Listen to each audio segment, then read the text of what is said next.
a lot of time we don't focus on what we are saying. And indeed it is important that as the followers of this maktab of dua, tonight is the night of dua. You recite dua Umayr, it's the night of dua.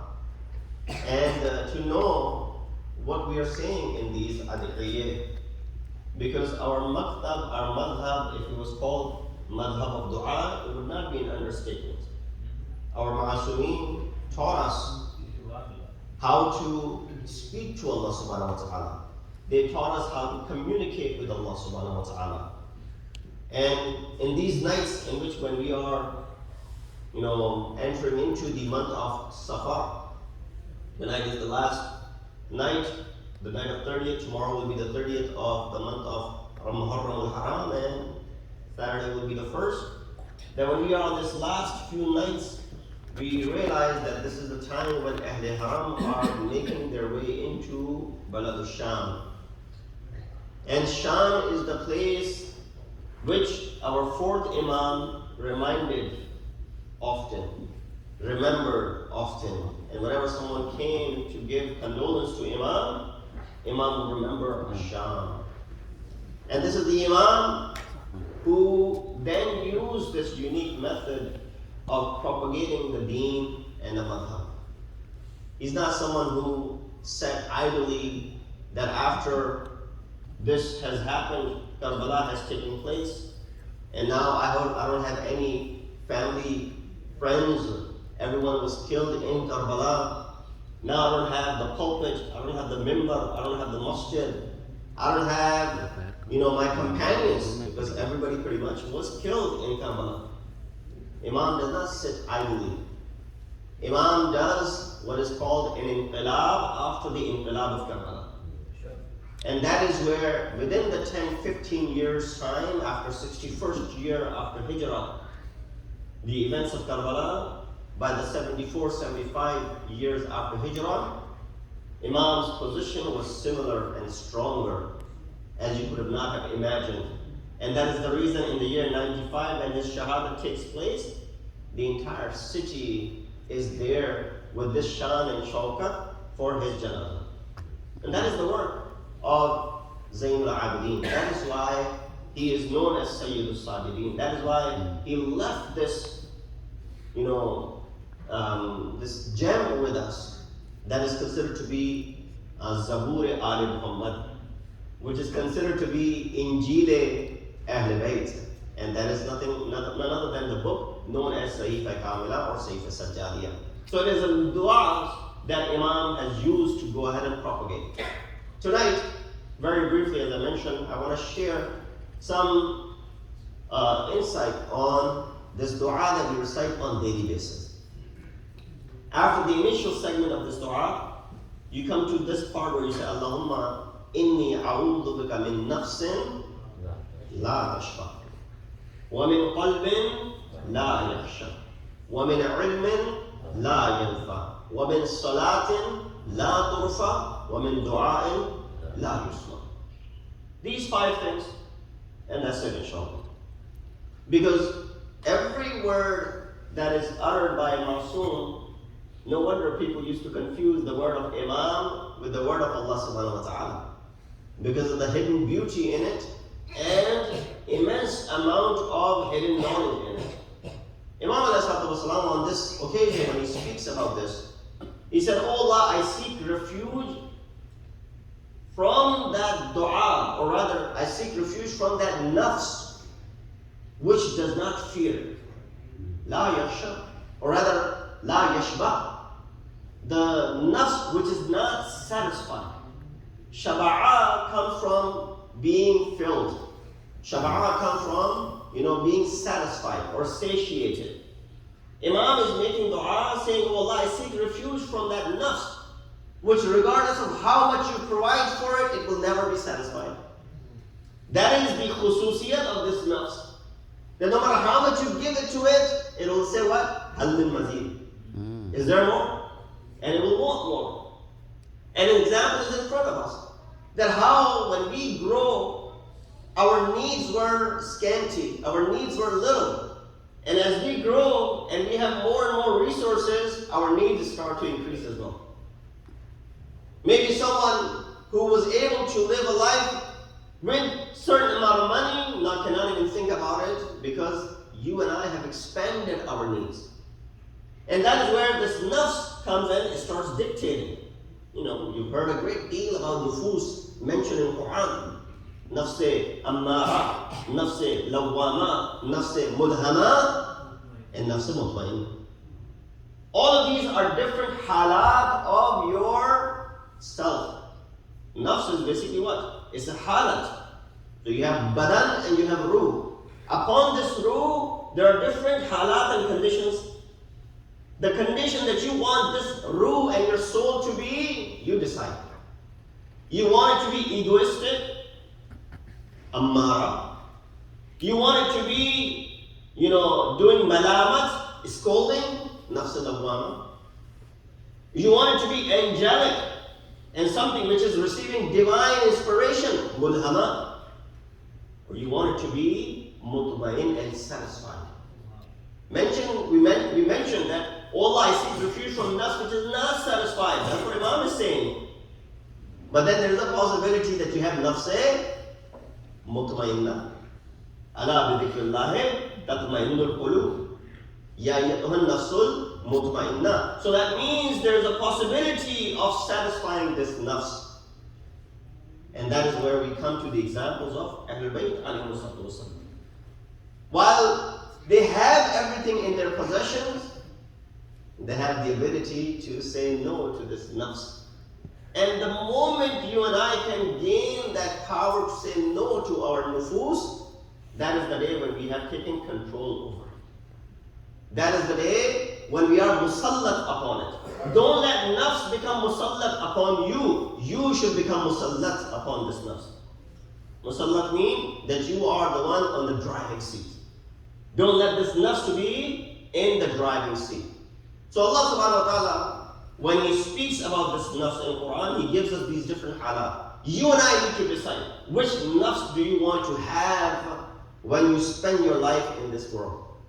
And especially what kind of nafs do you want to have when you leave this world. We always make the dua, Aqibat bil khair. Aqibat bil khair will be when we have this nafs which is mutma'in. Hence we recite this ayat, that nafs al-mutma'in which was standing in the plains of Karbala. When the ayat came, Ya ayyatuhan nafs al-mutma'inna, it was able to go ahead and submit to the command of Allah subhanahu wa ta'ala. That's as far as nafs is concerned. The second segment of this dua is, Allahumma inni a'udhu bika min qalbin la yakhsha. Imam does not repeat these words, Allahumma inni a'udhu bika, because that was said in the beginning. And then he mentions these 5 segments. But of course, you can assume that's what he means in the beginning of each segment. Then, O Allah, I seek refuge from the heart which is not khashi. There are 2 words that you hear usually, khudu and khushu. Khudu usually refers to your body, your aza and jawareh, the humbleness and the humility in your body language. You can tell when the way someone walks, that person is very humble. The way someone walks, that person is very arrogant. The way someone stares, you can tell the different halat of that individual. The way someone speaks, there's no khudu in the speech of certain individual. So the khudu aspect has to do with your adha and jawari, your body parts. Khushu has to do with your heart. Heart does not become khazi, rather heart becomes what? Khashi. The humility. That's why in Surah Ala you say, Sayyadhakaru man yakhsha.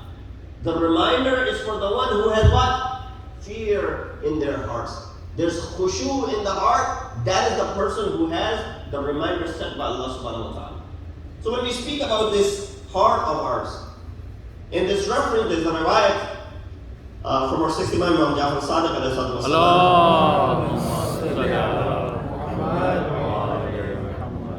that there was a khitab to Hazrat Musa alayhi salatu wasalam.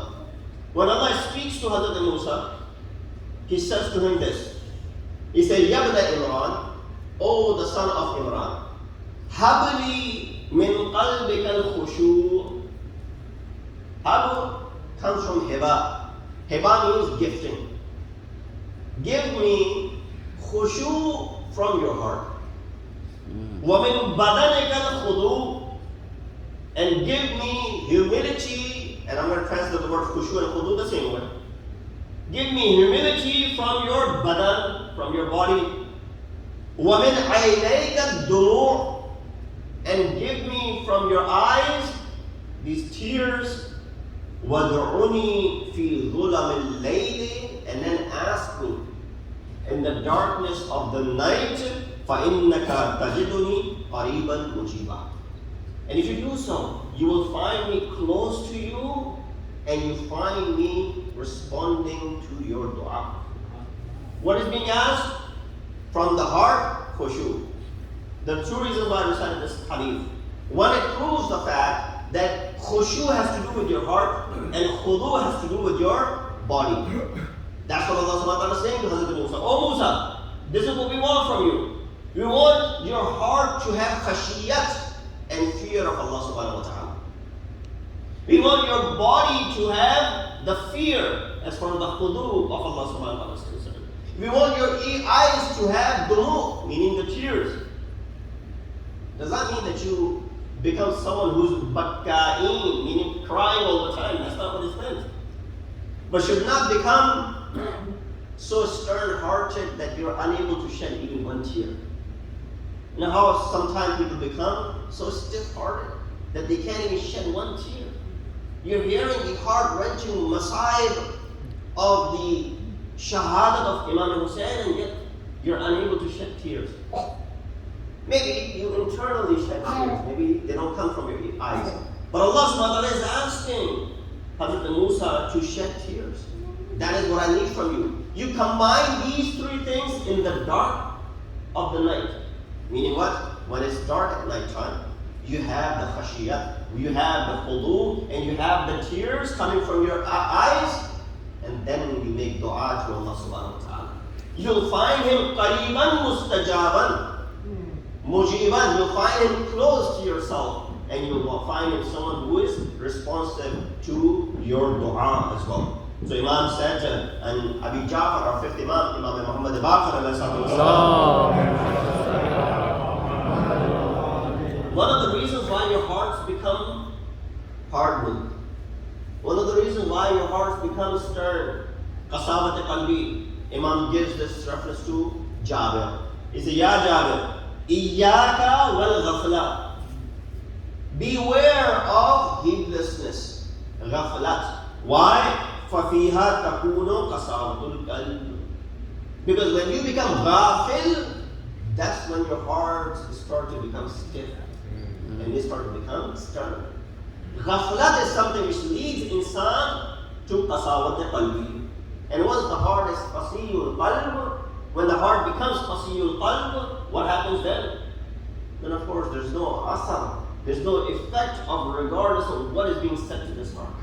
The example of which is given in the analogy which is given in the kalam of Rasulullah, which says that every time you commit a sin, there's a black dot which is placed on your heart. And then if you repeat the sin or you do another sin, there's another dot which is placed on the heart. And then until you commit so many sins that the heart is entirely covered with these dots, that your heart becomes rusty. And it's impenetrable. There's nothing that can penetrate as far as the advices and the hikam are concerned. So qasawat qalbi is something which leads to that sallu ala Muhammad wa ali Muhammad. The third thing is the knowledge. Wa ilmin la yanfa. Oh Allah, I seek refuge from the knowledge which is not beneficial. You, inshallah, tomorrow when you recite this dua after Asr, think about these words. When you're reciting, when you're saying, Allahumma inni a'udhu bika min qalbin la yakhsha wa min ilmin la yanfa. Think about this. This is where the insight should be when you're uttering these words. And then when you utter them with this sort of understanding, then you'll feel the chashini, the sweetness of the kalam of Masumi. You know why sometimes we don't feel the chashini and the sweetness? Because we don't understand what Imam is saying. or we just know the mundane translation of it and then we move forward. The insight behind it. That's what Imam says, knowledge, it bears no benefit. Amir al-Mu'mineen, Imam al-Muttaqeen, Ali ibn Abi Talib, in Nahj al-Balagha said this. He said, لا تجعلوا علمكم جهلا ويقينكم شكا إذا علمتم فاعملوا وإذا تيقنتم فأقدموا. Basically four segments of it. Imam said, do not convert your ilm into jahl. This requires explanation, which is even beyond my pay grade. That don't convert your ilm into jahl. But I'll give an example. We know certain things are mudir. Certain things are harmful. Yet we still do it. That's converting your ilm into what? Jahl. We know a gathering of lahab and la'ab is harmful. But if I'm still there, that's converting my ilm into what? Jahl. I know the ill effects of it.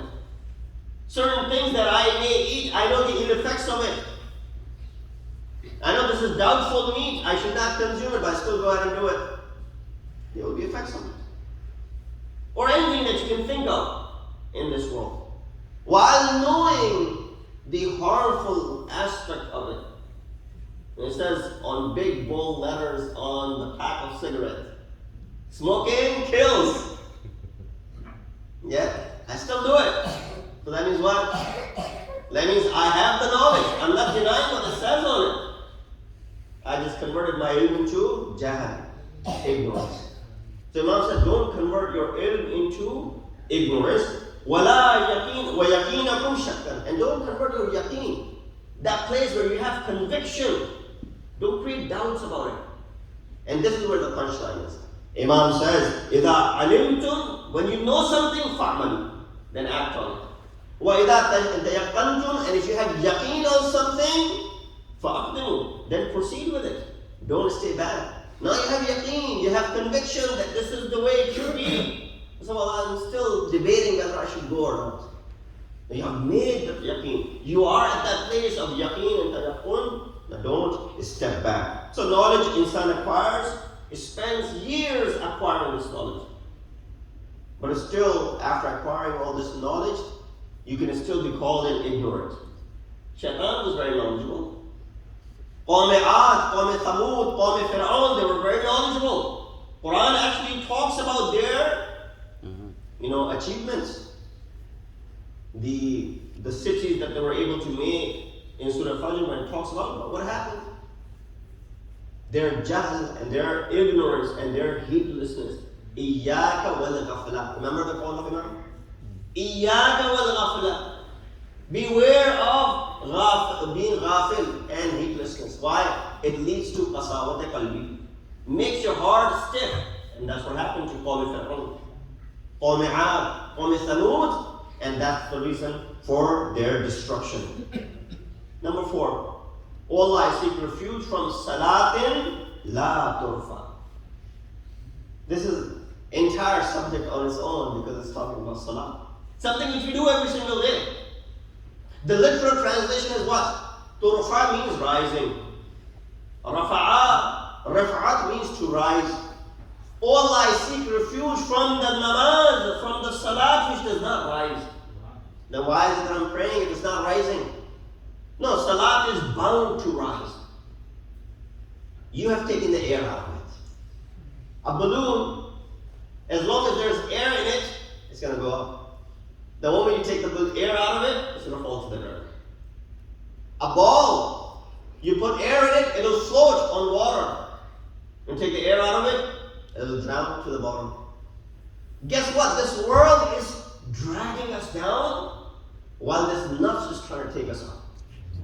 That's the same way this salat is. Salat is bound to go up. Yet we drag it down. So we're making this dua, O Allah, do not, or I seek refuge from the salat which does not rise. Lack of faith in the objective of this salat. Why are we praying? What is the maqsad of this salat? Are we fulfilling what Imam said, وَأَقِمِ الصَّلَاةِ? Regarding Imam Hussein, sixth Imam recites in this ziyarah that we recited. What is it? أَشْهَدُ أَنَّكَ قَدْ أَقَمْتَ الصَّلَاةِ. That I bear witness that you established the prayer. You did iqam salat. Do we really need proof from our sixth Imam that our third Imam used to pray? No. No, third Imam used to pray. Sixth Imam is not bearing witness that third Imam used to pray in the ziyarah. He's saying that third Imam established the prayer. Third Imam is someone who gave life to this salat of yours. If it was not for the blood of Sayyidul Shuhada, the salat that you and I pray would cease to exist. So that is the essence of this salat, which is to us. And again, I'm going through all of this very quickly, so forgive me for doing that. And lastly, Allahumma inni a'udhu bika min du'a'in la yusma. Oh Allah, I seek refuge from you from the dua which is not heard. Now this might be a sentence which is confusing in itself, because you're associating a sifat, an attribute with Allah subhanahu wa ta'ala which is not befitting. Quran says, Huwa as-sami'ul basir.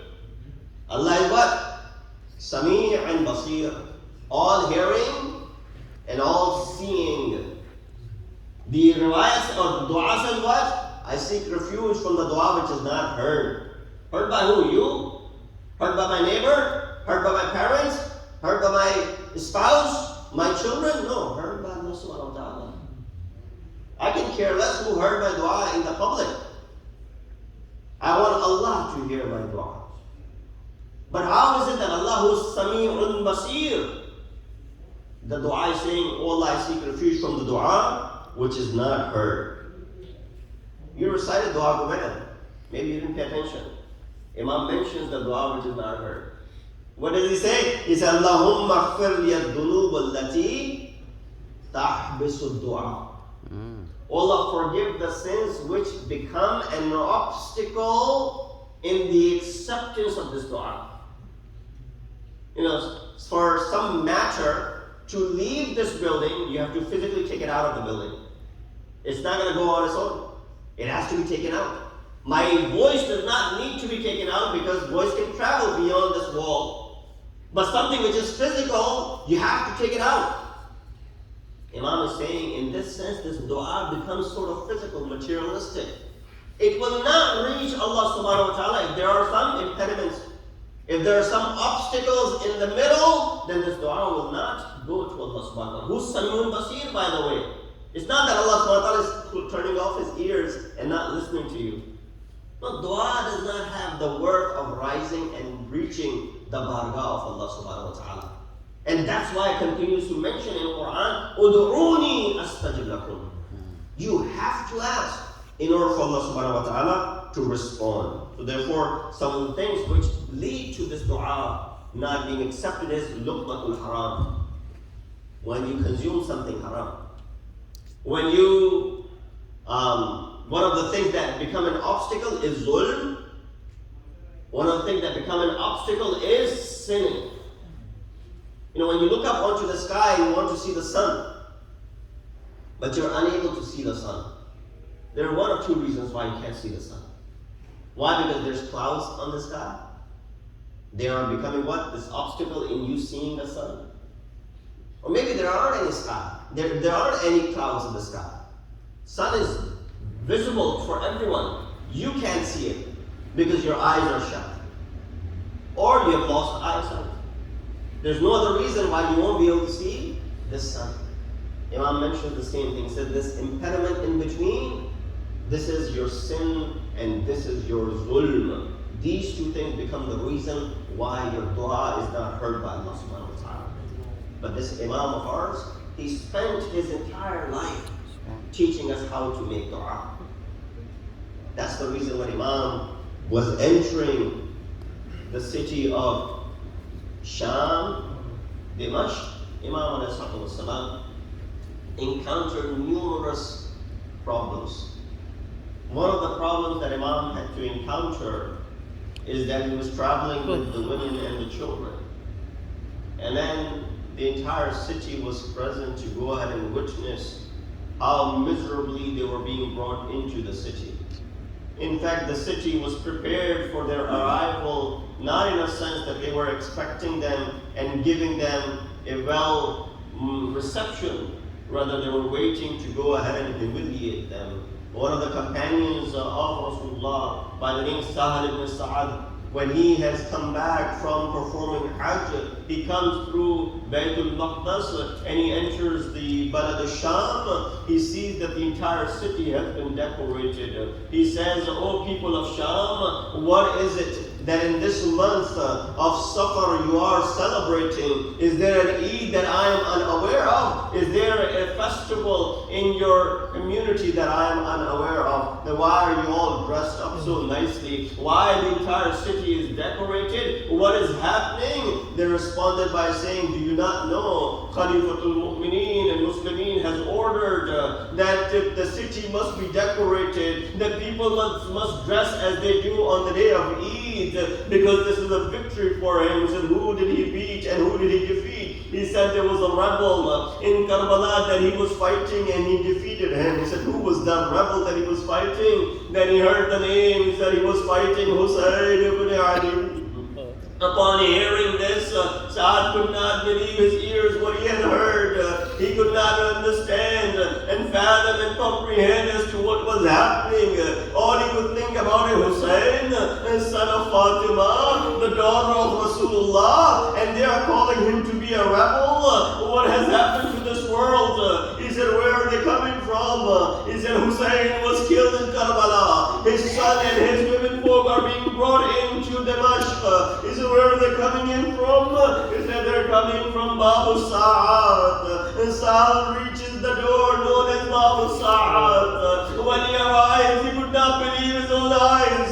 And these people who were being waited, and they were outside of the city for a couple of days. Now eventually when they come inside, there are many women who do not have any veils to cover their heads.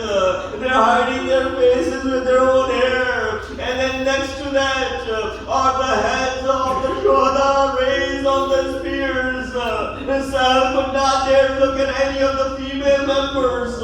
And he goes up to this young girl and he says, "Oh my daughter, I'm the Sahabi of your grandfather and your Jad Rasulullah. Is there anything that I can do for you?" She responds, "Oh Sa'ad, if you want to do something, and tell these men to take the heads of Shuhada and move it forward so that the city is witnessing the heads, and in turn they're not looking at her heads." ألا نعبد الله القوم الظالمين وسيعلم الذين ظلموا أي